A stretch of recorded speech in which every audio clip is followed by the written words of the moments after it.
வேத வாக்கியம் நிறைவேறத்தக்கதாக கேட்டின் மகன் கெட்டு போனானே அல்லாமல் அவர்களில் ஒருவன் கெட்டு போகவில்லை. நல்லா புரிந்து கொள்ளணும். ரெண்டு பேர்லயே ஒருத்தன் கெட்டு போயிட்டாரு அப்படின்னு சொல்லி நமக்குள்ள என்ன வந்து கொண்டே இருக்காங்க. ஆண்டவருக்கு வந்து விளக்க சொல்றார். சோத்திரம். கேட்டின் மகன் கெட்டு போனானே அல்லாமல் அவர்கள் ஒருவனும் கெட்டு போகல.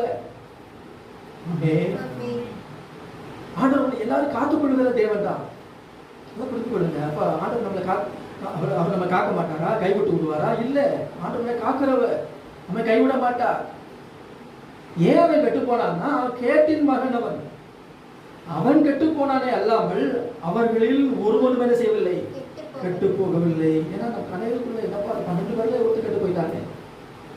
காட்டு கொடுத்து என்ன செஞ்சுட்டாங்க, அந்த வயிறு வெடித்து என்ன பண்ணிக்கிறாங்க, சாகுறாங்க.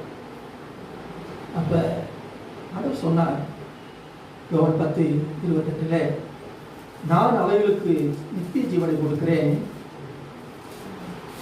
அவைகள் ஒரு காலம் கெட்டு போகும். ஆமென்.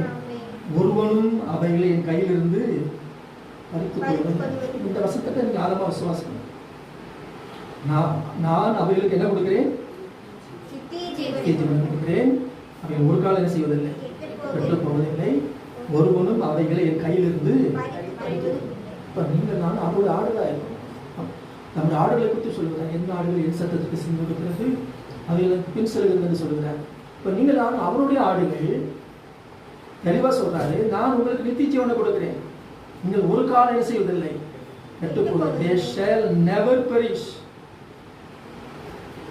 ஒருவனும் அவைகளை கையில் என்ன செய்வதில்லை, பறித்துக் கொள்வதில்லை. அப்ப நம்ம நீங்க தான் எங்க இருக்கிறோம், கர்த்தருடைய கையில்.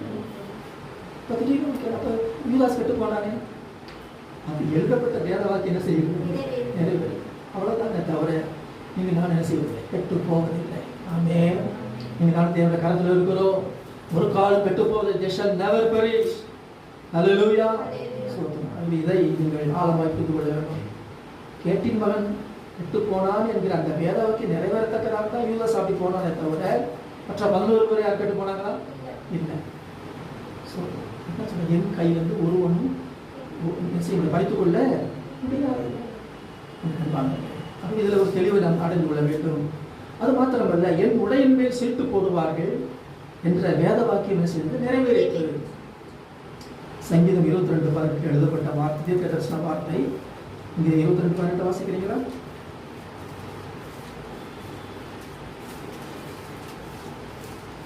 என் வஸ்திரங்களை, சங்கீதம் 22:18, என் வஸ்திரங்களை